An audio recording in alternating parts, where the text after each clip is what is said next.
One, two, 1, 2, 3, 4, 5, 6, 7. Make sure to rotate your eyes over there. Do you remember 9/11? On that fateful day, we lost hundreds of American lives due to terrorism. Soon after, in the years to come, we lose thousands of American lives due to combat.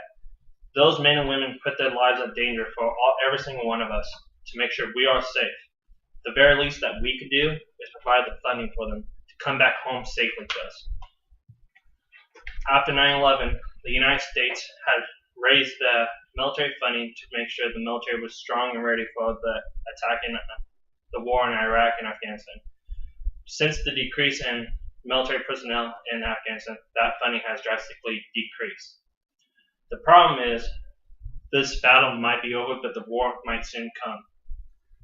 According to the Council of Foreign Affairs on the trends of military spending, since 1991, the military funding has drastically decreased.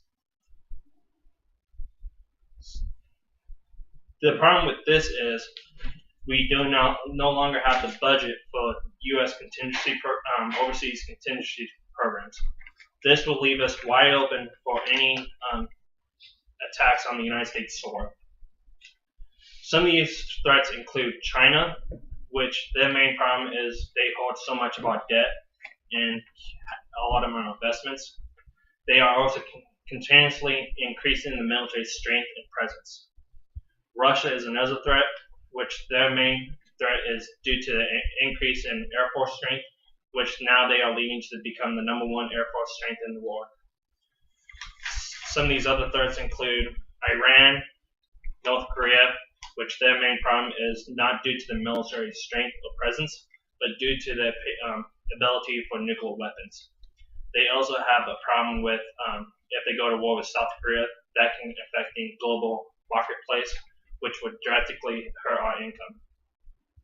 Another problem is due to the Pakistan-based terrorism, which doesn't have a direct threat to us in the United States, but they have a direct threat to Pakistan and India, which India is one of our allies, and they both have nuclear weapons, which can cause a global war to happen.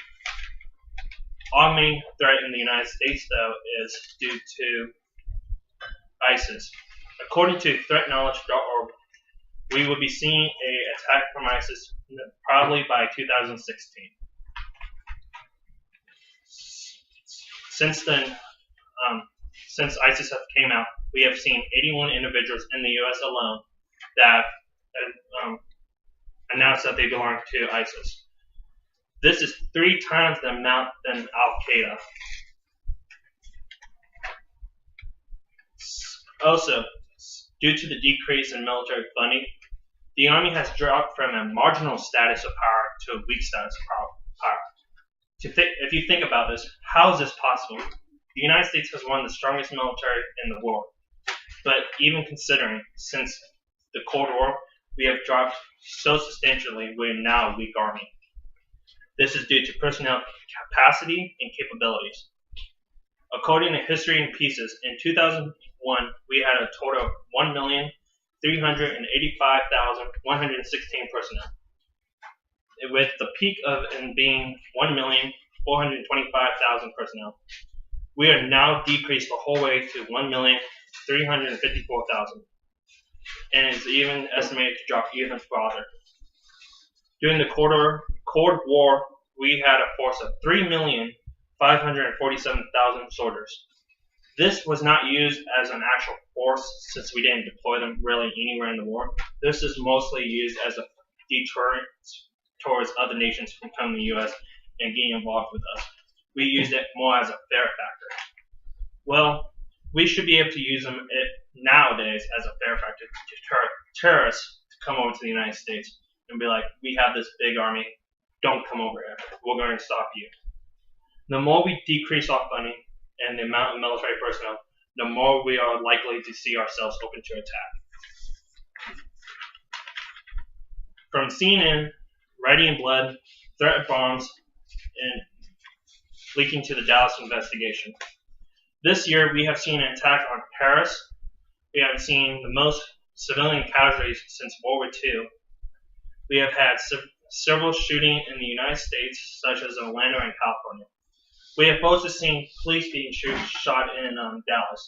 Yes, this is not directly linked to military funding, but it just shows how the increase of danger as it is to the United States.